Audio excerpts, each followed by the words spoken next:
Now we're going to go over the administrator account setup.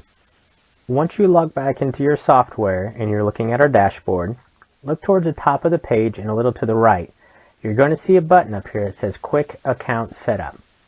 Click on this button to open up a new window where we can set up the administrator account information. What you'll see here is prepare information for the admin preparer. You'll have the name, PTIN, the user type, as well as login security. Let's click on the edit icon here to proceed. On the next screen, you're going to see the prepare information. You'll see the name, their type, their PTIN, as well as their phone number. All of this information is editable if need be.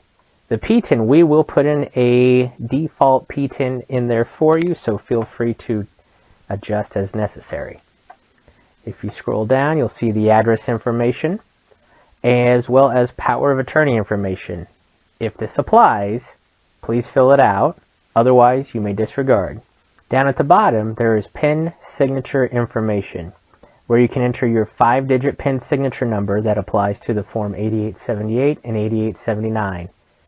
By entering this number here, you won't have to enter it every single time you prepare 8878 or 8879. For Oregon, New York, or New Mexico preparers, these boxes are for you if they apply. If you are not one of those preparers or do not prepare any of those state returns, you may disregard. Once all of your changes have been made, press Save and Continue to proceed. On the next screen, you will see security questions. This is another layer of login security if you wish to set it up. When you log in, you will be asked 2 out of these 3 questions and must provide the correct answer to proceed. You just select the drop-down box, select a question, enter the answers, and then once you've entered your information, you will just click on Save Changes. This is not required if you do not wish to do so, so feel free to skip just by pressing here. On the third screen, you'll have login security for 2-factor authentication. The phone number and email that you provided when signing up, it will be used for your 2-factor authentication, and you may change if necessary. If you do not want 2-factor authentication, you can click on Disable to remove this. If you scroll down a little bit, you will see the option to set up Google authentication. This is an app you can download to your phone that will provide you with a 6-digit code to log in. Click on Setup to proceed. If you scroll down a little bit further, you have the option to add on another layer of login security by providing a 4-digit PIN. Once you have made your selections, press on Complete to proceed. Pressing Complete will bring you to the firm information page. This will import the admin preparer's name, firm name, address, city, state, zip, email, and phone number. If you need to adjust these, just uncheck this box and edit as necessary. On the right, you have firm information regarding their EIN, state ID number, as well as EFIN number. Only one of these numbers is actually required to use the software, which would be your firm EFIN number here. If you do not have a federal EIN, check the box here to indicate that you're self-employed and the software will not require you to enter that value. Once that is completed, scroll down to the bottom and click on Save Changes. Save Changes will take you to the pricing setup. Now, you are required to set up at least the federal and state. You are not required, although you are encouraged, to enter discounts and additional charges if you wish. On the federal, you have an option to create a fixed rate for all returns. Enter your value here. So if I want to say $100, that means every return that I prepare will be charged $100. Another option is to set price as per form. By clicking this option, you'll see all the form numbers listed out here with the 1040, Schedule 1, 2, 3, as well as selecting other options for schedules, others, worksheets, or you could show all to show every form in the software and assign its respective rate.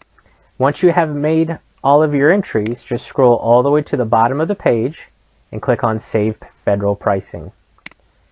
We do have one third option here, set price manually after every return. Just by selecting this option, you will indicate when you are creating the invoice how much you want to charge on every return. It allows you to put in any number you like. Just click on Save Federal Pricing, and then you will get this message that has been updated successfully, and then you can click on Continue to State Pricing. State pricing is similar to federal, but it also gives you one additional pricing option. You have the fixed rate for all state returns, setting the price for all the forms in each state. You would just want to select which state you want to enter the pricing for, and it will adjust accordingly.